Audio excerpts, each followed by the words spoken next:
Bang, saya main lagi ya Bang ya? Ya. Nah, saya coba gerakan kuda nih Bang. Nah, kuda ini mengancam pion abang. Dijaga. Ya dong. Nah, berkuda ini kan langkahnya liar katanya Bang. Tapi kalau Bang Fahri ini bisa juga kita harus tanyakan mengenai politik abang. Ya mungkin pernah dijawab juga, tapi banyak juga yang kritik Bang Fahri kok sekarang lebih lembek. Dulu kritis banget yang namanya ke Pak Jokowi ya. Itu gimana sih Bang menjawabnya Bang? Itu termasuk yang sulit dijelaskan. Saya dipilih oleh rakyat, disuruh jadi anggota dewan. Ya. Anggota dewan itu by constitution, tugasnya oleh konstitusi negara adalah mengawasi jalannya pemerintahan. Oke. Alat untuk mengawasi jalannya pemerintahan itu adalah hak dasar yang disebut dengan hak bertanya. Oke. Dan untuk hak itu, konstitusi mengatur bahwa seorang anggota dewan karena menjalankan tugas-tugasnya ini tidak boleh dipidanakan. Jadi kata-kata saya itu memiliki kekebalan. Apa yang saya pertanyakan itu tidak boleh dipersoalkan. Bukan tidak pernah saya dilaporkan polisi berkali-kali, tapi saya tidak mau tahu karena konstitusinya menjaga. Nah sekarang ini saya ini tidak lagi menjadi anggota dewan, saya pindah menjadi anggota eksekutif. Saya ditugaskan oleh presiden untuk menjaga satu sektor tertentu yang di situ bukan kegiatan bicara yang diperlukan. Yang lebih banyak adalah kegiatan mengeksekusi. Nah kalau saya kemudian tidak mengkritik pemerintah, bagaimana orang saya ini menjadi bagian dari pemerintah? Dan tugasnya bukan itu pula. Iya, poinnya adalah begini Bang. Poinnya adalah ketika tadi ini bicara soal catur langkah politik dan saya memainkan kuda ya. Ini berkenaan dengan masih banyak yang menilai bahwa Pak Prabowo itu tidak lepas dari bayang-bayang kekuasaan sebelumnya, yaitu Pak Jokowi. Ada yang beranggap demikian Bang. Dan kemudian banyak yang menilai bahwa masih ada beberapa menteri yang hari ini juga masih ada dalam jabatan ketika di era Pak Jokowi, sekarang di era Pak Prabowo. Kemudian muncullah narasi dan percakapan bahwa akan lebih baik ketika kemudian semuanya secara otoritatif presiden bisa berjalan dan lain sebagainya. Abang melihat itu benar nggak sih isunya? Jadi setiap peristiwa politik itu mesti di-approach dengan pendekatan sistem. Dan itu yang saya bilang rasionalitas.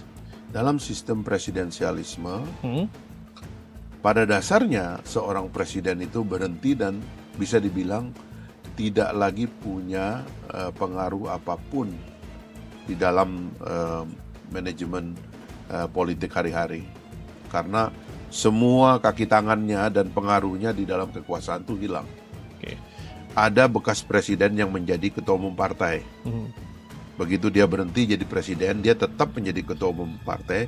Dalam sistem kita, ketua umum masih diizinkan untuk bermain dari belakang melalui anggota dewan, melalui anggota eksekutif di daerah yang terpilih. Tetapi seharusnya dalam sistem presidensialisme yang bersih begitu ya, karena itu ada perbedaan antara presidensialisme dengan parlamentarisme. Seharusnya dalam presidensialisme, presiden, apalagi seperti Pak Jokowi sebenarnya sudah hilang pengaruhnya. Nah, ada orang-orang yang tadi Anda katakan berasal dari kabinet Pak Jokowi. Ya, dia pindah dan masih dipercaya oleh presiden, dan sekarang dia punya sumber pengambilan keputusan ya cuma satu, yaitu Presiden Prabowo. Dan karena itulah ini berlaku dari dulu apa yang sering diungkapkan oleh para politisi negarawan zaman dahulu. Nah itu yang berlaku sebenarnya dalam politik ini. Karena itu nggak perlu lagi terlalu mendramatisir seolah-olah Pak Jokowi masih berpengaruh. Nanti kalau Pak Jokowi berpengaruh, kenapa Pak SBY nggak dibilang berpengaruh? Kenapa Ibu Mega tidak dibilang berpengaruh?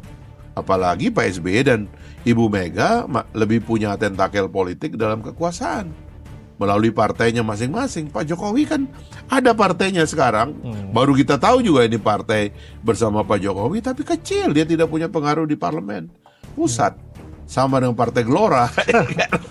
Patenan mana di barang? Jagoan mana nih?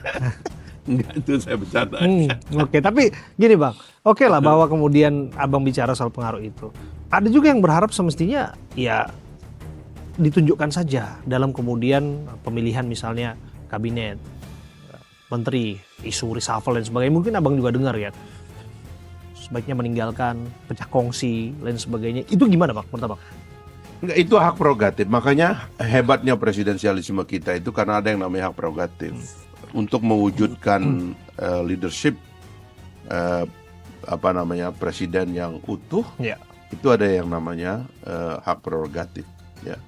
Dan hak prerogatif itu artinya seorang anggota kabinet itu diangkat atau diberhentikan oleh presiden itu sepenuhnya merupakan hak prerogatif presiden. Orang boleh memberikan masukan terbuka atau tertutup, tapi sepenuhnya haknya itu oleh presiden. Dan itu sebabnya prerogativisme presidensial Indonesia ini jauh lebih kuat bahkan dengan Amerika Serikat, karena Amerika Serikat itu menterinya ada confirmation, dia harus pergi ke Kongres dulu untuk dites, ya kan, layak atau tidaknya, dibongkar kepada publik, baru kemudian dipilih oleh presiden. Presiden boleh memilihnya, tapi publik udah tahu bahwa ini orang ada masalah. Misalnya kayak begitu. Di kita tidak ada, karena prerogativismenya kita itu lebih kuat. Ini layaknya pansel ya Bang, yang sebutnya pansel. Ya itu kemudian ada fit and proper DPR kan yang berjalan dalam pejabat publik hari ini ada beberapa. Iya, kayak ini Pete Hegseth ini kan dibongkar di Kongres kan. Sampai masa lalunya segala macam dibongkar. Memang itu salah satu ciri daripada presidensialisme Amerika. Karena mereka federasi dan kongresnya lebih kuat ya. Nah, Bang Fahri, abang sendiri gimana cara komunikasi dengan presiden selaku pembantu presiden hari ini? Abang tentu mendengar juga kan ada kritik juga disebutkan bahwa akses komunikasi antara presiden ke kabinet itu terbatas lah, kira-kira begitu. Sebenarnya mesti kita juga harus punya pandangan yang rasional tentang presiden seperti apa yang sedang memimpin kita sekarang ini. Karena sebenarnya itu penting. Ya, saya sendiri menganggap itu penting. Salah satunya adalah karena saya percaya dalam perjalanan saya mengikuti langkah-langkah Pak Prabowo dan kemudian menjadi anggota tim beliau selama Pilpres gitu ya. Beliau adalah presiden yang paling banyak disalahpahami gitu. Oleh elit terutama ya, dan kemudian itu bisa turun kepada masyarakat gitu. Jadi semacam misunderstood presiden gitu. Berapa lama abang sampai pada kesimpulan itu? Ya, setelah mengikuti berkali-kali kampanye beliau dan saya mendengar dari elit itu banyak sekali itu yang bahkan mengarah kepada fitnah dan mendramatisir. Ya kan, kalau kita dengar hari ini ya Bang, kita bangun konteks saja ya percakapan ini ya.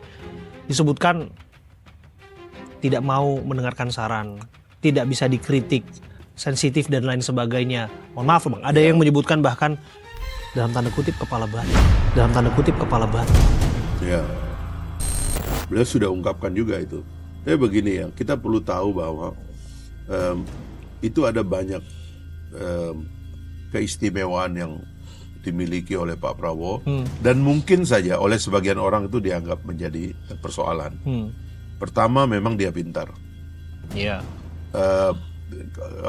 Kalau kita ketemu dengan beliau, kalau Anda nggak siap tuh jangan ketemu. Karena dia detail, dia tajam, dan dia sulit dibantah karena dia detail dan tajam itu. Teorinya kuat gitu. Yang kedua, faktanya bahwa dia memang orang pesisir ya. Dia lahir dalam subkultur Jawa, Banyumasan, dan juga orang Minahasa. Gitu. Orang-orang pesisir itu kan punya gaya yang sedikit berbeda. Di dalam sebagian subkultur kita, orang seperti beliau bisa disalahpahami. Lihat Pak Habibie lah dulu, orang Parepare, ya kan? Kalau ngomong matanya melotot, ya kan? Lalu dengan confident-nya luar biasa. Saya mendengar elit-elit sinis kepada beliau. Padahal faktanya beliau pintar. Kenapa beliau bisa cuma diberi kesempatan memimpin negara ini setahun 7 bulan? Karena orang salah paham. Padahal coba bayangkan kalau Profesor Habibie yang mimpin kita, mungkin transisi kita beda ceritanya. Tapi orang-orang semacam Pak Prabowo, Pak Habibie itu memang gampang disalahpahami. Saya suatu hari diceritakan oleh almarhum Adi Sasono, dia mendampingi Pak Habibie diwawancara oleh wartawan CNN. Wartawan CNN ini yang orang Filipina yang akhirnya dapat Nobel Perdamaian tuh, Maria Rosa. Dia datang dengan mindset negatif, betapa baiknya orang yang bernama Habibie itu. Karena ngomongnya juga kan kalau pakai bahasa Inggris kan bahasa Inggrisnya tinggi, bahasa Jermannya, bahasa Jerman dan sebagainya. Sampai-sampai si wartawan ini minta ke Pak Habibie, Pak, saya boleh peluk nggak gitu? Lalu dia peluk dan dia terharu gitu. Karena dia datang dengan fitnah gitu. Ya sekarang dunianya lebih terbuka, orang mau memfitnah Pak Prabowo bagaimana, ya kan? Beliau ini besar di Eropa, berbahasa Eropa secara keseluruhan, secara canggih. Karena itu dia punya confidence tinggi dengan kalau ketemu pemimpin-pemimpin Eropa. Yang oleh kita dianggap oleh satu kemewahan karena beliau sering keluar negeri dan sebagainya, dianggap itu pemborosan. Padahal buat Prabowo itu level of confidence. Dia ketemu orang, mungkin ada presiden lain yang kalau ketemu pemimpin-pemimpin dunia dia harus persiapan dulu begini begitu. Dia nggak ada. Karena ini semua orang kan selevel dengan dia. Dan dia punya confidence lebih tinggi dari pemimpin-pemimpin di dunia ini sekarang. Karena dia belong tuh, ya bisa dibilang kalau dihitung ya, sekarang beliau bisa dibilang kan pemimpin senior di dunia ini sekarang. Sehingga confidence-nya tinggi. Kita sendiri sebagai bangsa kadang-kadang kaget melihat kok bisa se-confident ini presiden kita gitu. Nah, oleh sebagian orang ini dipukul sebagai sesuatu yang negatif. Padahal itu sebuah kemewahan yang luar biasa yang kita miliki sekarang. Misalnya kita mengkritik menteri luar negeri karena dianggap tidak nampak dan bukan, ini karena presidennya itu mengerti geopolitik, literate dengan persoalan global dan dia punya pergaulan yang luar biasa. Nah, tapi pertanyaan berikutnya, oleh-olehnya apa buat kita? Itu dia. Gitu, Pak. Kalau kita bicara oleh-oleh, itulah yang nampak hari ini.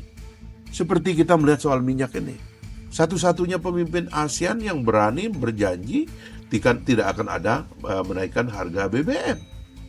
Investasi yang datang pada masa krisis seperti ini, yang berdatangan, menteri-menterinya sibuk ya memfollow up dari apa yang beliau lakukan, itulah yang terjadi. Kuat kita Bang untuk naikin BBM Bang? Kuat lah. Saya kan dari awal punya feeling bahwa harusnya kan Pak Prabowo ini jadi presidennya itu kan sudah seperempat abad yang lalu kalau dalam pemahaman saya ya. Tapi artinya kan, Abang mau bilang lebih cepat waktu itu Abang jadi menteri gitu ya? Iya bukan. Bukan itu. Tapi kemudian ada masalah, ada insiden lah tahun 98. Beliau baru jadi presiden sekarang. Berani memimpikan bahwa Indonesia akan menjadi negara besar.